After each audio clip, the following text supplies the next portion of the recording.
फिर से आपका स्वागत है देश के पहले स्किल और एम्प्लॉयमेंट की बात करने वाले news channel skill India mart पर। मैं बलराज सिंह उपस्थित हूं आप सबके सामने अपनी नई वीडियो लेकर। दोस्तों, बहुत कमाल का टेंडर जो हम आपके लिए लेकर आए इस वीडियो में, उसके बारे में जानकारी देने वाले हैं, जिसमें आपको हम बताएंगे इस प्रपोजल को अप्लाई कैसे करें, लास्ट डेट क्या है, डॉक्यूमेंटेशन क्या है, क्या क्राइटेरिया है और इसकी फीस और ईएमडी कितनी रहेगी। सभी जानकारियां आपको इस वीडियो में मिलने वाली है। मेरी आपसे रिक्वेस्ट है, इस वीडियो को अंत तक देखिए, लाइक करें, शेयर करें और यदि आप चैनल पर नए हैं, अभी तक आपने हमारे चैनल को सब्सक्राइब नहीं किया है तो जल्दी से सब्सक्राइब कर लें, घंटी आइकन पर क्लिक करके नोटिफिकेशन ऑन कर लें ताकि भविष्य में स्किल से जुड़ी हर जानकारी आपको समय पर मिल सके। शुरू करते हैं आज की ये रिपोर्ट।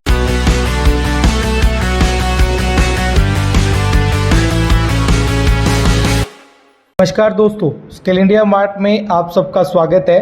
अगर आज हम एक नए टेंडर के साथ आए हैं, एक नया आरएफपी जो पिछले 3 साल से लोग इसका इंतजार कर रहे थे। हरियाणा स्किल डेवलपमेंट मिशन 3 साल बाद एम्पैनलमेंट के लिए एक आरएफपी लेकर आया है। इस आरएफपी में कुछ खासियत हैं और कुछ इस आरएफपी के अंदर स्टेक होल्डर पार्टीज बनाई गई हैं कि कौन कौन लोग इस में अप्लाई कर सकते हैं।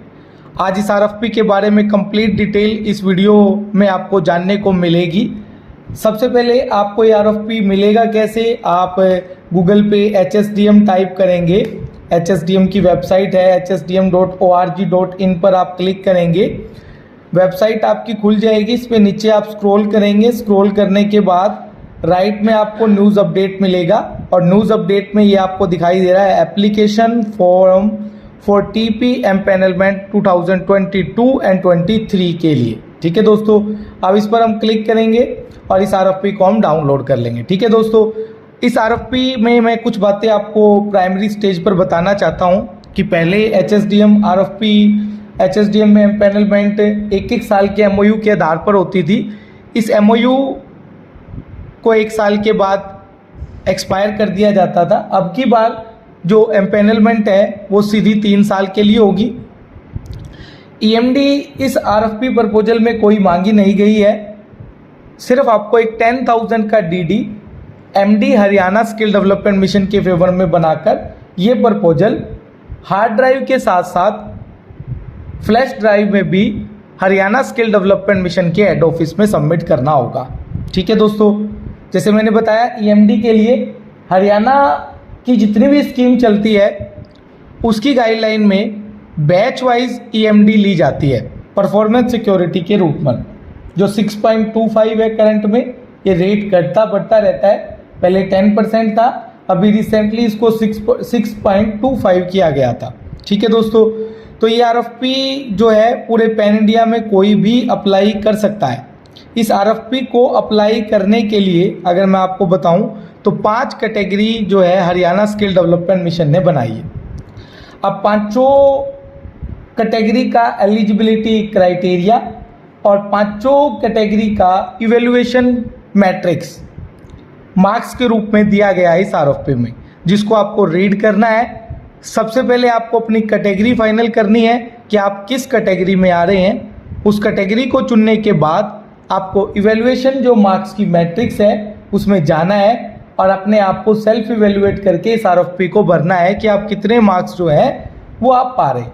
ठीक है दोस्तों, जैसा कि मैंने बताया कि इस आरएफपी की डेट 30/6 है। 7 तारीख को अनाउंस की जाएगी जो लोगों ने एलिजिबिलिटी क्राइटेरिया को क्रॉस कर लिया है। उसके बाद एक प्रेजेंटेशन राउंड रखा गया है जो 10 तारीख को होगा। 7 को शॉर्टलिस्ट करने के बाद 10 तारीख को एक presentation round Haryana skill development mission के सामने देना होगा। उन लोगों को जो लोग टेक्निकल जो क्राइटेरिया है वो क्वालिफाई करेंगे। ठीक है दोस्तों, आज हम बात करते हैं 6 कैटेगरी की। पहली skill partner, second NGO as a training partner, third industry partner, fourth education institute, fifth industry association और 6th सबसे इम्पोर्टेंट प्लेसमेंट एजेंसियों को भी ऑफर किया गया है। तो प्लेसमेंट जो HR का काम करने वाली बड़ी बड़ी कंपनियां हैं उनके लिए भी एक बेहतरीन अपॉर्चुनिटी है कि अभी तक उन्हें जो है मैन पावर मार्केट से सर्च करनी पड़ती थी, परंतु पहली बार हरियाणा स्किल डेवलपमेंट मिशन उनको ये मौका दे रहा है कि आप ट्रेनिंग कराइए और ट्रेनिंग करा के स्किल्ड कीजिए और फिर उस मैन पावर को प्लेस कीजिए। इसमें प्लेसमेंट एजेंसी के बाद अगर हम बात करें एक एक करके कैटेगरी पे, सबसे पहले हम बात करेंगे स्किल ट्रेनिंग पार्टनर के बारे में। स्किल ट्रेनिंग पार्टनर के लिए थोड़ा सा डिफिकल्ट गाइडलाइन रखी है। उम्मीद है कि कोई ना कोई कोरिगेंडम जो है HSDM इसके बारे में लेकर आएगा, परंतु अभी तक के लिए 5 साल पुरानी जो कंपनी होनी चाहिए। ज़रूरी नहीं है हरियाणा में इंडिया में कहीं भी रजिस्टर्ड हो।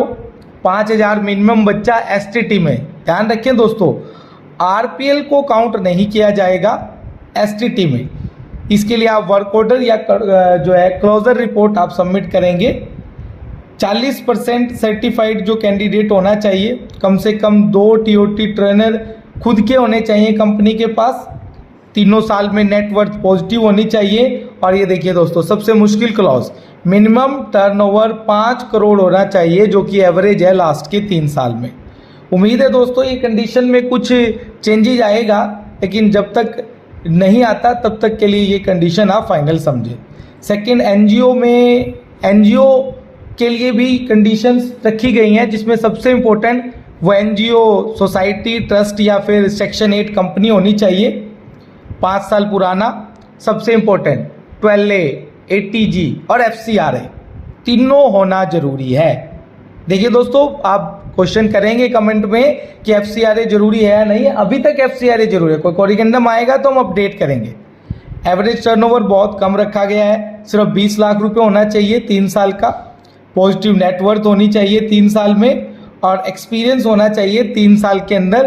कोई भी ऐसा कुछ NGO में बोला नहीं गया है कि 5000 नंबर होने चाहिए, 2 करोड़ का टर्नओवर होना चाहिए, लेकिन 12A, ATG और FCRA ये 3 जो इंपॉर्टेंट पॉइंट है वो रख दिए गए हैं। ठीक है दोस्तों। थर्ड आ जाएगा इंडस्ट्री पार्टनर। इंडस्ट्री पार्टनर की अगर मैं बात करूं तो कम से कम उसका एवरेज एनुअल टर्नओवर 25 करोड़ होना चाहिए, नेटवर्थ होनी चाहिए पॉजिटिव, और उसके पास कोई भी एक ट्रेनिंग पर्पज के लिए एक एरिया होना चाहिए 5000 स्क्वायर फीट का, और 1000 ट्रेनी, चाहे वो NAP स्कीम में आजकल इंडस्ट्री काम करती है, किसी भी स्किल डेवलपमेंट की स्कीम में उसको काम किया होना चाहिए। फोर्थ कैटेगरी दोस्तों, आज बहुत सारे कॉलेज जो हैं हरियाणा में खाली पड़े हैं, या फिर उन कॉलेजेस के लिए भी अपने एक्स्ट्रा इंफ्रास्ट्रक्चर के लिए हरियाणा स्किल डेवलपमेंट मिशन के साथ जुड़कर अच्छा बिजनेस करने की अपॉर्चुनिटी HSDM लेकर आया है। HSDM ने कहा है कि आपका टर्नओवर से उन्हें कुछ नहीं चाहिए, बस आपने कम से कम 1000 एडमिशन किए होने चाहिए। आपका college UGC, AICTC, PC, MCI या किसी भी अनदर रेलेवेंट बॉडी से एफिलेटेड होना चाहिए। और NAC एक ग्रेड सिस्टम देता है, उसमें उसकी NAC ग्रेड 2.01 मिनिमम होनी चाहिए। उससे ऊपर कितनी भी हो 4 तक वो सब ठीक है, लेकिन मिनिमम 2.01 होना जरूरी है। इंडस्ट्री के लिए जो कंडीशन रखी गई थी वो वही है कि कोई सेंट्रल गवर्नमेंट से एटलीस्ट 2.5 करोड़ का फंड उन्हें मिला होना चाहिए। और अगर हम बात करें तो इंडस्ट्री एसोसिएशन में भी, जैसे इंडस्ट्री एसोसिएशन 3 साल का एग्जिस्टेंस होने चाहिए, कम से कम 50 एक्टिव इंडस्ट्री आपस में जुड़ी होनी चाहिए, और कम से कम 200 कॉन्स्टिट्यूट इंडस्ट्रीज़ के जो वर्कर हैं, वर्क फोर्स है, वो कम से कम होनी चाहिए। 5000 स्क्वायर फीट का वही ट्रेनिंग सेंटर होना जरूरी है। ठीक है दोस्तों। अब आ जाइए दोस्तों, जो सबसे इम्पोर्टेंट, प्लेसमेंट एजेंसियों को भी एक अच्छा ऑफर मिला है। अब तक प्लेसमेंट एजेंसी ट्रेनिंग पार्टनर से जो है बच्चा मांगती थी कि वो उन्हें स्किल बच्चा दें, वो उनको प्लेस करा देंगे। कई दिक्कतें आती थी कि बच्चा पूर्ण रूप से स्किल नहीं होता था, तो प्लेसमेंट एजेंसी को खुद को मौका मिला है कि वो खुद ट्रेनिंग पार्टनर बन जाए। उसके लिए उनका 3 साल पुराना होना जरूरी है। अब तक कम से कम 6000 बच्चा उन्होंने प्लेस किया होना चाहिए।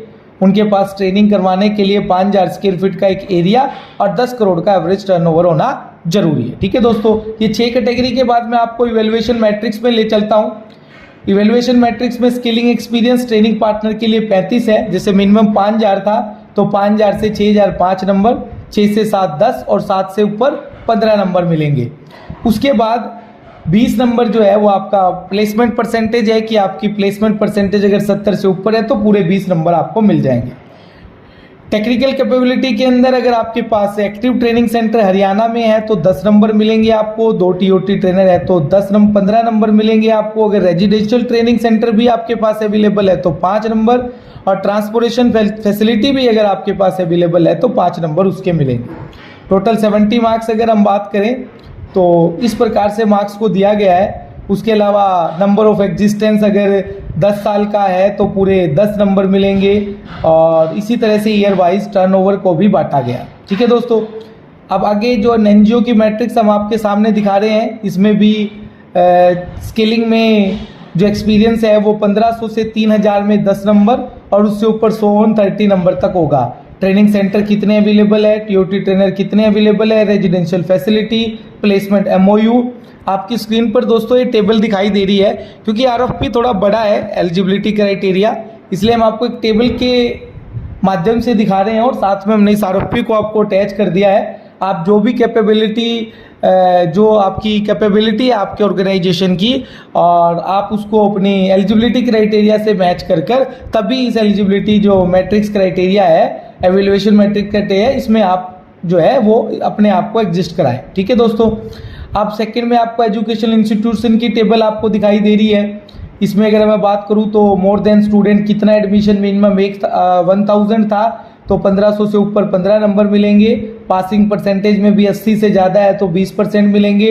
ट्रेनिंग रूम 5000 से ज़्यादा है, वो जो आपकी कंडीशन थी उसमें आपको 10 नंबर दिए गए हैं। टीओटी ट्रेनर के लिए 15 नंबर दिए गए हैं। रेजिडेंशियल में भी प्लेसमेंट एमओयू और एमआईएस सिस्टम और नेक की जो ग्रेडिंग है उसके आधार पर 100 नंबर का क्राइटेरिया आपको दिया गया है। इंडस्ट्री एसोसिएशन में भी सेम आपको दोस्तों टेक्निकल कैपेबिलिटी 45 नंबर की, एक टीओटी सर्टिफाइड ट्रेनर होगा। स्क्रीन आपकी जो स्क्रीन पर आपको दिखाई दे रहा है वो हमने आरएफपी भी अटैच कर दिया है। कैपेटिव प्लेसमेंट लगा लो, ऑर्गेनाइजेशन कैपेबिलिटी लगा लो, ये सारा आपकी स्क्रीन पर दिखाई दे रहा है। आप आरएफपी पर इसको बैठना पड़ेगा आपको, और अपनी जो एलिजिबिलिटी क्राइटेरिया है उससे मैच आपको करना पड़ेगा। ठीक है दोस्तों, सबसे लास्ट आ जाते हैं प्लेसमेंट एजेंसी में। 6000 मिनिमम क्राइटेरिया था तो 6000 से 7500 में 5 नंबर, और 9000 से ज़्यादा में 15 नंबर। इसी तरह अगर ओवरसीज में है और 60% से ज़्यादा ओवरसीज है तो पूरे 10 नंबर्स मिलेंगे आपको।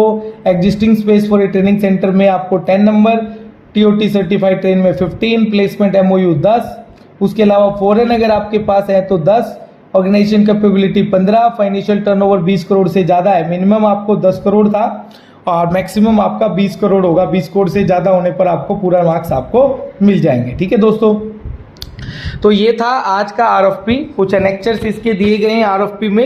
ये वीडियो अगर हम एनेक्चर्स के बारे में कंप्लीट डिटेल देने जाएंगे तो ये वीडियो बहुत बड़ा हो जाएगा। ठीक है दोस्तों, आप कमेंट करके हमें बता सकते हैं कि इस आरएफपी को आपने समझ लिया है या नहीं समझा। अगर आपको फिर भी कोई डाउट है तो आप कमेंट सेक्शन में अपने कमेंट्स लिख सकते हैं। हम उनका रिप्लाई करने के लिए हमारी टीम हमेशा तैयार रहती है। ठीक है दोस्तों, धन्यवाद दोस्तों। स्किल इंडिया मार्ट के साथ बने रहें और जल्दी हम नए आरएफपी के साथ आपके सामने उपलब्ध होंगे। दोस्तों कैसे लगी आपको हमारी वीडियो? मुझे आशा है पहली वाली वीडियोस की तरह आपको ये वीडियो भी बहुत पसंद आई होगी। मेरी आपसे फिर से रिक्वेस्ट है, इस वीडियो को लाइक करें, शेयर करें और हमारे चैनल को सब्सक्राइब करें। अगली बार मुलाकात होगी एक नई जानकारी के साथ, एक नई वीडियो के साथ।